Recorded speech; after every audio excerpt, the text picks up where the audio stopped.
अत्र शूरा महेव्यासा भीमार्जुनो समाजुधि जुजुधान विराटश्च দ্রুপদশ্চ মহারথ। অর্থাৎ এই সমস্ত সেনাদের মধ্যে ভীম ও অর্জুনের সমকক্ষ অনেক বীর ধনুর্ধারী রয়েছেন এবং যুযুধান, বিরাট ও দ্রৌপদের মতো মহাযোদ্ধারাও রয়েছেন। তাৎপর্য: যদিও সামরিক কলা কৌশলে দ্রোণাচার্যের অমিত শক্তির সম্মুখে ধৃষ্টদ্যুম্ন ছিলেন এক অতি নগণ্য প্রতিবন্ধক, কিন্তু আরও অনেকেই ছিলেন যারা ভয়ের কারণ ছিলেন।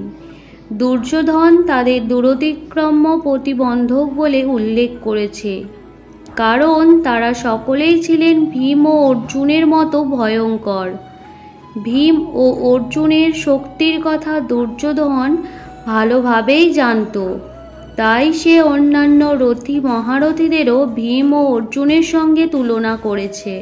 ধৃষ্টকেতু চকিতানো কাশীরাজো চ বীর্যবান পুরজিৎ কুন্তিভোজো চ শৈবো চ নরপুঙ্গব যুধামন্যো চ বিক্রমাৎ উত্তমৌজা চ বীর্যবান সৌভদ্র দ্রৌপদেয়া চ সর্বে এব মহারথা।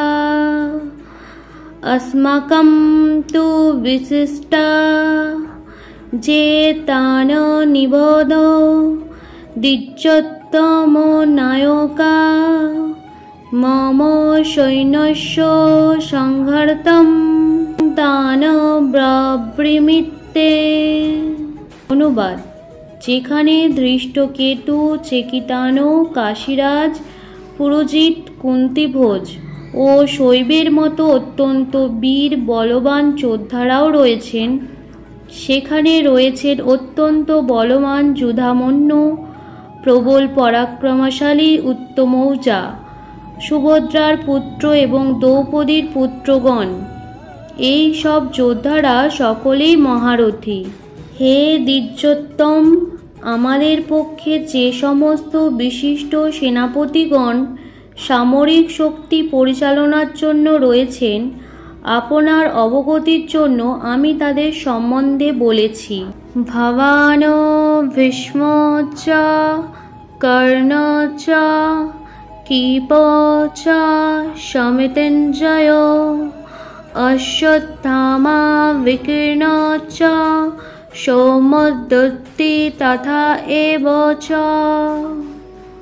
অনুবাদ: যেখানে রয়েছেন আপনার মতো ব্যক্তিত্ব ভীষ্ম, কর্ণ, কৃপাচার্য, অশ্বত্থামা, বিকর্ণ ও সোমদত্তের পুত্র ভূরিশ্রবা, যারা সর্বদা যুদ্ধে বিজয়ী হয়ে থাকেন।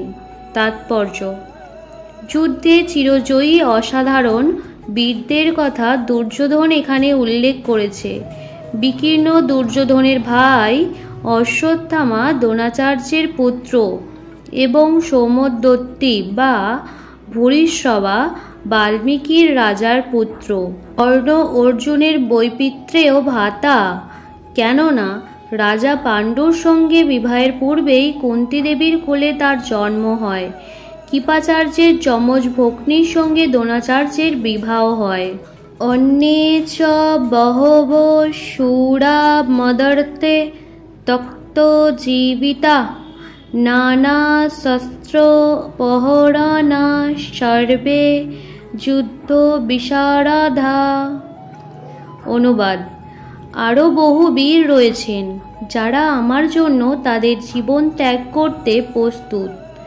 তারা সকলেই নানা প্রকার অস্ত্র শস্ত্রে সুসজ্জিত এবং তারা সকলেই সামরিক বিজ্ঞানে অভিজ্ঞ। তাৎপর্য: অন্য আর যে সমস্ত বীরেরা দুর্যোধনের পক্ষে ছিল, যেমন জয়দ্রথ, কৃতবর্মা, শৈল, এরা সকলেই দুর্যোধনের জন্য প্রাণ পর্যন্ত দিতে প্রস্তুত ছিল। পক্ষান্তরে এখানে স্পষ্টভাবে বুঝিয়ে দেওয়া হয়েছে যে পাপিষ্ঠ দুর্যোধনের পক্ষ অবলম্বন করার ফলে কুরুক্ষেত্রের রণাঙ্গনে এদের সকলেরই মৃত্যু অবধারিত ছিল। দুর্যোধনের অবশ্য দৃঢ় বিশ্বাস ছিল যে উপরোক্ত মিত্রদের সম্মিলিত শক্তির ফলে তারা জয় ছিল অনিবার্য।